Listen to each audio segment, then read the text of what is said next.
what happens with Dave Chappelle discussing the philosophical implications of COVID. The Joe Rogan experience. Quick question before I go. This is what For those of you who don't know, before we get started, I love Dave Chappelle. I know he is a problematic person. Who amongst us is not, though? Of course, he is a complex individual. I love him. He has been very important in my development and upbringing. I think he's great overall, even though he does have some fucking mid jokes as of late. But regardless, I still love him. I hope he doesn't turn around and say some really fucking stupid shit today. I do think that he's still incredible. This is coming up, and the next time we meet, I want to ask you about what you think.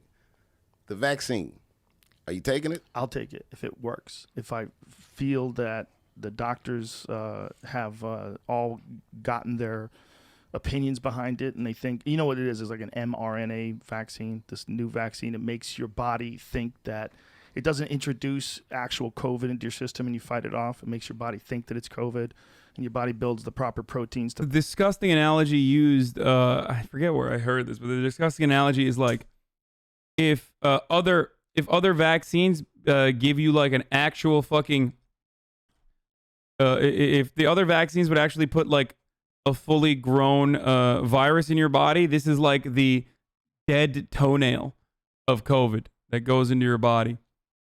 Basically, it's like the toenail of a dead COVID cell. Yeah, it's disgusting, but you'll remember that forever now. It's so fucking, it's so nasty. To fight it off. Oh, that's The interesting. guy explained it to us yesterday, Nicholas Christakis. He's from Yale. He's a soybean he boy. thinks, He likes no, he soybean. doesn't. He's a good man.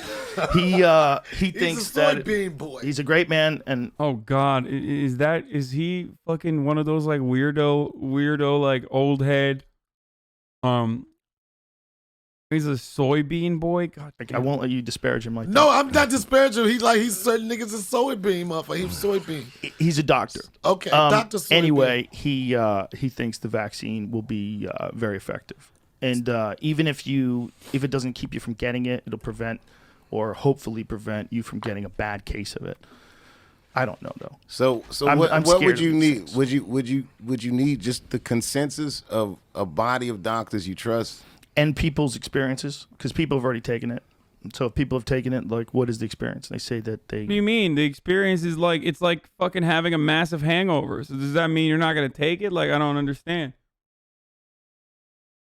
The Pfizer one at least is like anecdotally, it's like the people that were in the trial said that it felt like having a massive hangover when you first take it. They felt like shit for a few days. That's it. Now, is that true? I mean, who are they? A few Have you days talked is- to them? What's a few days? And what do you mean by feel like shit? Like, did you try? You excuse Chappelle as being a complex person, but Elizabeth Warren is a snake. Happy International Men's Day. If Dave Chappelle did what Elizabeth Warren did, I would not be excusing him as a complex person. If you think that I have like some solidarity with Dave Chappelle because he's a man, but Elizabeth Warren is a snake, even though I've said time and time again that like I still stand by Elizabeth Warren being in the Senate. You're out of your fucking mind. Like, why do people do this? Like they make Joe Rogan out to be like a person with a semblance of political power and not just some fucking ape with a massively successful podcast. Sure, he has a lot of influence, but like this notion that like when you're a politician, you have the same amount of authority when you fuck up as like some fucking podcaster is so psychotic to me. Like, we are so far removed from any semblance, any modicum, a crumb of fucking political power that like we literally attribute celebrities. We even look at celebrities at a higher status with like in the political arena than motherfucking politicians. Like, shut up. You're so stupid. Elizabeth Warren not dropping out before Super Tuesday greatly fucked the progressive cause. That's just a fact. Like, sorry, she should have. Absolutely should have. She had no pathway to success, and she very likely, very, very likely thought that she was going to get a favorable deal from the Biden administration, and that's not going to come. And it's because she has horrible instincts. She does. She is a horrible campaigner. She's a decent legislator, I think, and she has done a lot of good, especially in regards to banking. But she was a horrifically bad campaigner, something I mentioned all the fucking time. Okay? Some of her policies were absolute dog shit, like the green military initiative. Like what? The carbon footprint is what we have to worry about with the military. Like, that's the big problem, that we should just like make the military run on renewable energy, and then like when they're killing fucking children in Yemen, like at least like we need to make sure that the carbon footprint of those bombs are better. Like, get the fuck out of here. That stuff is so stupid. Anyway.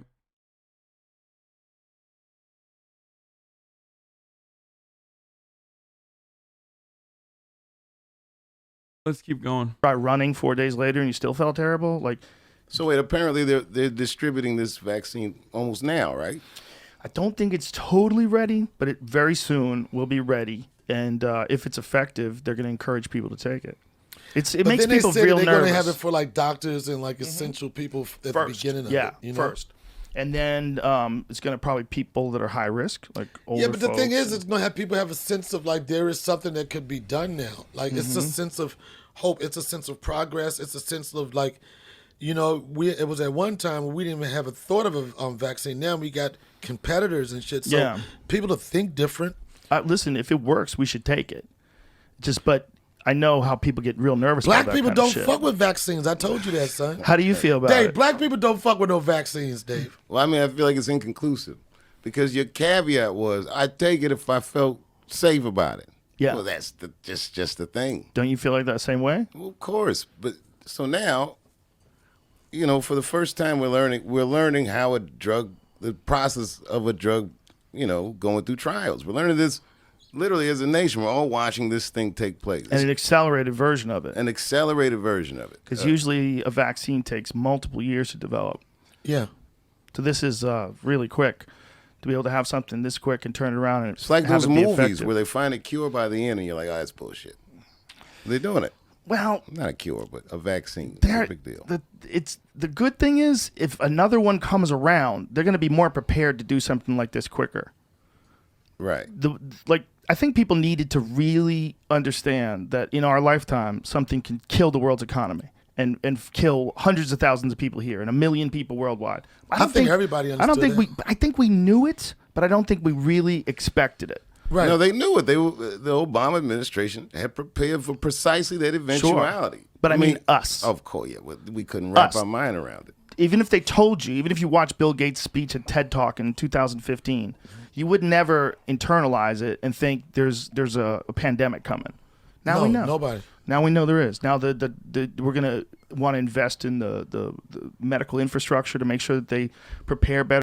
Why is Joe Rogan the reasonable person on this panel? Joe Rogan should never be the reasonable person on a panel. Like, he's supposed to be the guy with the least pushback in almost every circumstance. Like, how do you out conspiracy Joe Rogan?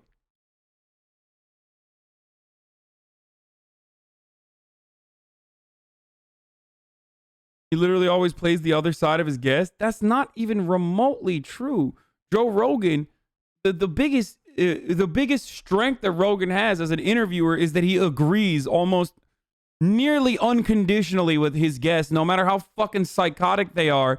And only on a few instances, only on a few specific cases where you know Joe is going to fucking argue with you, does he ever take a stand. Weed, DMT, and like oftentimes in a lot of circumstances when someone is like very clearly so oblivious to like the experience of the working poor, Joe Rogan will bring his own personal experience to the equation and correct the record.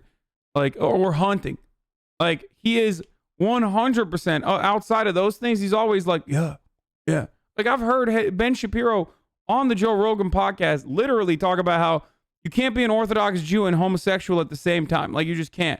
You should just, Orthodox Jews should hide that they're gay if they are gay. Like, and Joe Rogan's like, yeah, this is kind of crazy. Like even there's There are very few places that Joe Rogan won't let you go on his broadcast. Better next time. This is hopefully people are going to learn from this. That's Oh yeah, 100%. People know. Yeah, building regulations with Rave Dubin. The reason why you can call him out in a fucking single hand is because that's how little he disagrees with people, okay? Weed with Steven Crowder, climate change with Candace Owens, building regulations with Dave Rubin, okay? He pushed back on the Colin Kaepernick stuff with the help of young Jamie when Ben Shapiro was on last time. Like, there's like a couple things that you can immediately call out, but outside of that, he's always like, it sounds great. There's nothing is going to be new. There's nothing going to be new about it. no. Well, the debate is largely philosophical, right? I mean, to this end, there's two schools of thought. One school of thought is it's just going to be what it's going to be, and you got to keep moving. Like, Yeah. why close anything? And the other school of thought, which I thought was, this is more than just a philosophy. It was a science. Right. Remember, the premise when they locked us up was we have to wait to catch up to our medical infrastructure. Yeah. So we don't overburden our medical infrastructure. We got to suppress the disease till we can build up the infrastructure. And they gave us an early estimate of 2 weeks. This is how a comedian does. When a comedian's doing a real long set, he goes, one more thing before I go. And then he does that 4 or 5 times, and you realize, this guy's going to do another hour. Oh yeah, that's so fucking rude. Yeah, Yeah, but you know that trick? Yeah. That's what the pandemic, the quarantine felt like. 2 more weeks, 3 more weeks. Maybe we'll open bars and, that kind of shit. But Dude, does he smoke American Spirits, dude? It's an automatic disqualifier. Who the fuck blasts American Spirits, dude? It's a cigarette for dudes who have no taste. It's a cigarette for dudes, hipsters who fucking... If it's Newports, I'll change my opinion on it. I can't tell. It looks like it's turquoise, though. Does Newports come in turquoise? American Spirits is for hipsters who want to fucking keep smoking for a long time. It's basically like a chimney. Like, it's for those who want to do the long pull, It's mostly for the sex appeal of, like, having a cigarette in your mouth for the longest time. It sucks across the board. Do not smoke. It's terrible. Never smoke, okay? It's the worst thing you can ever do. Not weed. I'm talking about fucking cigarettes.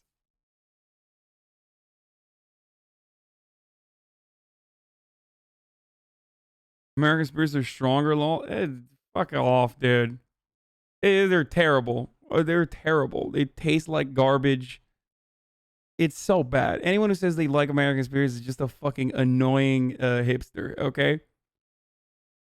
Marlboro Red Man is what I am. I didn't even like Camels that much. Blue Spirits are fire, you pussy. Bro, my grandma smokes spirits because they have less additives. You're out of your element. Yo, RIP to your grandma, but I'm different, okay? there's no way to control it other than create it yourself, right? What do you mean? Like the whole vibe of the scene, right? The vibe of which scene? The pandemic. You said, how do we get used to it? What can we do about it? Well, he's also saying, here's the thing. We never signed up to let people tell us that we can and can't take risks or go to work. And by saying that if you do it, you're going to kill other people, that's what changed the game. Right. And so everybody has to figure out how much of that they're willing to accept and how much of that are they not, and whether or not they're willing to take a shot. Take this vaccine without, knowing the long-term effects of it or worrying about the long-term effects of it. And some people are naturally averse to taking any kind of medication. They don't want to do it. And other people are like, if you tell me it's good and all the doctors agree Right. and that it'll help mankind, I'll fucking do it. That's how I feel.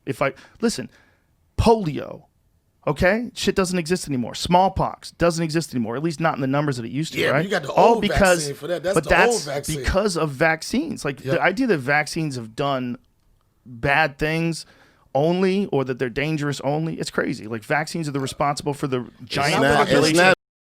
This is nuts. Like, here's a guy who didn't used to believe the moon landing was real. Changed his mind on it. But, like, here's a dude who has Alex Jones on his show. Like, he had Alex Jones on his show, like, fucking 2 weeks ago or 3 weeks ago. Right now, he's, like, the reasonable person having a conversation about vaccines. God, Joe Rogan is such an interesting dude. God damn it, dude. He's the most interesting ape on the planet. I swear to God. Like, 1 week, I talked about this before. 1 week he has that dude who's now on the fucking Joe Biden task force, okay? Before anyone else. He has like one of the leading epidemiologists in the country on his show to his massive audience before anyone else has him on. Warns about COVID, gets a lot of things right on the show.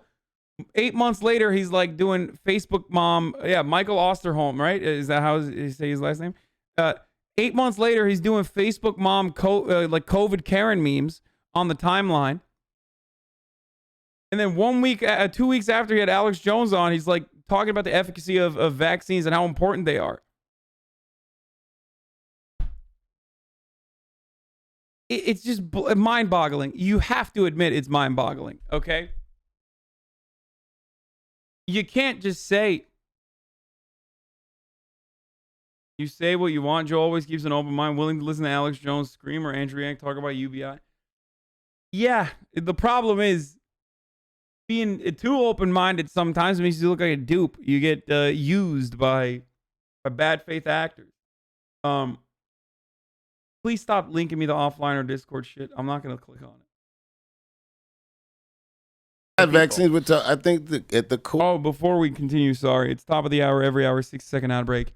Ladies and gentlemen, top of the hour, every hour, 60-second ad break, of course. And if you would like to have an ad-free experience, ad-free broadcasting experience, all you need to do is subscribe. You can subscribe for free with your Twitch Prime. Connecting your Amazon Prime account to your Twitch account gives you one free Twitch Prime subscription a month. One. Or you can just watch the 60-second ads at the top of every hour, a contractual obligation. Now I'm running the ad. Okay. Or this is you just trust. Yes. Do you trust these sources? And people realize that they're at the mercy of someone that they don't necessarily trust. Right. That's the rub. Well, maybe that's the problem. Don't touch your own face and don't go outside. I'll tell you when to come out. Love a renowned liar. Yeah. Right. It's a tough one. That was a tough one. Especially here, it goes something really, touches something really sore in the core of an American's identity. Like you said, how can you tell me to do this? Yeah. It's crazy, man. This was a tough one here. It's a weird one. It makes us redefine what it is to be a person. You know, like if all of a sudden you have other people that got elected into a position of power. That's all they did. They won a popularity contest, and they're dictating whether things go this way or that way. And they don't necessarily have the right answer. They just have their own answer. And Dallas is doing it different than this town. And, you know, Washington State's doing it different than Nevada. To be fair, while Joe Rogan is having this conversation in the state of Texas is breaking records. They've passed 1 million COVID cases. There are parts of Texas like like El Paso that is just absolutely devastated by COVID. But, you know, number one, baby, we're fucking killing it, baby. Number one, hell yeah, brother. Whee! Everything's bigger in Texas, including COVID cases. So, everyone's doing it different. But everybody's trying to do it also. Yeah, but governors can tell you what you can and can't do. So all you do is run your mouth? Man, I'm a Twitch streamer, dude. The fuck do you expect? Are you so fucking stupid that you come on Twitch and you're like, I'm surprised that this person is just talking. It's kind of weird. I was looking for something different than talking. What do you want me to do? Take my dick out? Swing it around? It gets real weird. And I get it. They're trying to keep the hospital numbers down. But you told us it was going to be 2 weeks. Like you guys said 2 weeks. And now here we are like 9 months later. And everyone's just waiting only for a vaccine. But I'm not speaking about, you know, if it's right, if it's wrong. I'm not speaking about it like that. I'm just saying whatever it was, that was very difficult. Yeah. That was very difficult. Very difficult. You know, I was fine. But not knowing when you can work, not being able to move around, not being able to see my mother. You know, you would have never thought. If someone had told me 11 months ago, even the night before, the last night we went to tour, we were in Milwaukee. Yes, it was Paps.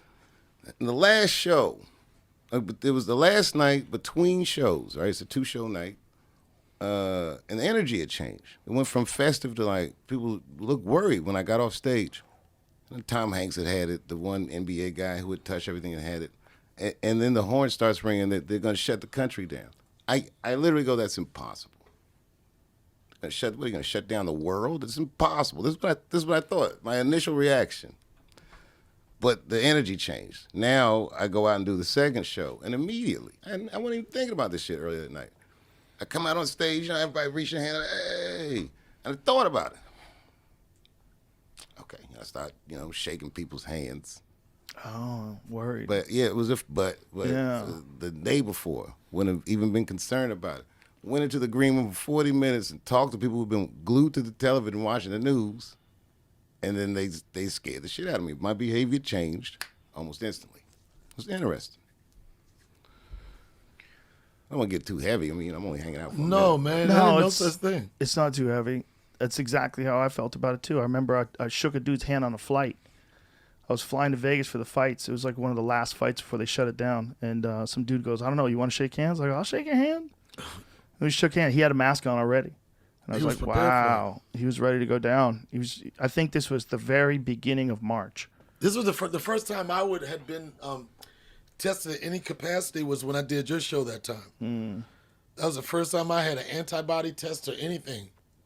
I would have never expected that here we would be deep into November. And we're all still kind of locked down. When this started, you lived in L.A. You had no plans to come. Man, there's no, who's locked down? Like, your state is literally not even locked down. That's the problem for the most part.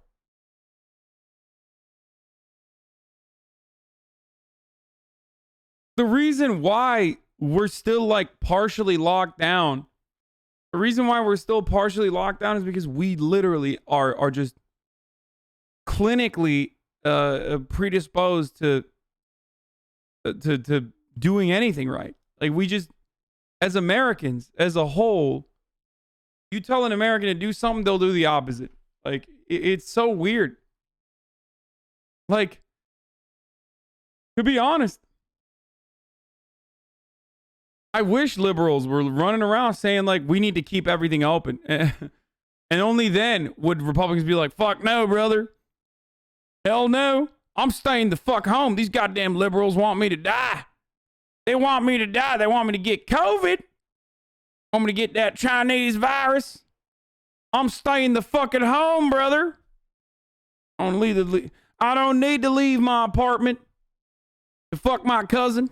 I'll stay and fuck my cousin right at home. Thank you very much. I'm here. Yeah, you're in Texas. Think about it. Your whole Yeah. life has changed. What's interesting about this time was another thing we should talk about next time it comes. Is that in mass, it feels like we're rewriting our social contracts. The whole thing. And COVID is an accelerant on this process that I could have never imagined. Yeah. They're locked inside, man. People are stuck in a house with their choices. Do you like your house? Do you like who you're with? Do you like these things you've accumulated? I hope you like them because you're stuck with them. I made great choices. I like my choices. When I was faced with it like that, I was like, whew, I had it much better than many people. But imagine people doing that in mass. It's pretty powerful. It's a pretty powerful thought. What does this do to a society? This type of isolation and almost forced reflection. Yeah, which is not necessarily a bad thing. Right. And we've always talked about how life is a rat race, right? People get stuck in this rat race. It feels never ending. It's not good that all these people lost their jobs. It's not good that all these people are going to lose where they live. No, but not at all. It might help some people recognize that if you just keep going in this rat race, it never ends. You got to figure out a way out. And now is a better time to figure out a way out than ever, because you kind of have to. You kind of have to. And society, as it existed 10 months ago, it's not the same place. It's not the same. What's the country that there's a country, maybe somewhere in. Oh my God, that's a terrible camera angle, dude. That shows his fucking hairline surgery scars. South Pacific or something, that measures their success as a nation with what they call their gross national happiness. Just a totally different premise. What country's that? I can't remember. Maybe you Google gross national happiness. Jamie will figure it out. Thanks, fingers. says Bhutan. There it is, Bhutan. There you go. This is a real principle. It's a philosophy that guides the government. Think about this. This is a philosophy that guides the government of Bhutan. It includes an index which is used to measure the collective happiness. This is the metric that they use to define their success. If they tried that in America, they turn it into an app and it would fuck up everything. Oh my God. People would just be striving to win the points on the app. It would make people insane. They'd get addicted to trying to be a better person. But this is a vastly better metric. I'm not, a communist and all that shit, but I think that I know too many people who are very wealthy who have what I consider a poor quality of life. Yeah. Just because, like you say, the wealth is the point. Yeah, they chased it. They chased it. And they didn't have any friends. Right, you're Didn't very have loved wealthy. ones. You're hunting. You love your dog. Your dog hangs out with you like fucking Scooby Doo. Your kids like you. You're living an adventure of a life. Now you're doing the same thing you were doing in LA in a totally different city, just because you're following that gnawing feeling. I gotta be free. Episodes of the Joe Rogan. I think this is an interesting conversation to have, though. Like, if you did not know the background, or if you did not think that this was the conversation that someone would be having,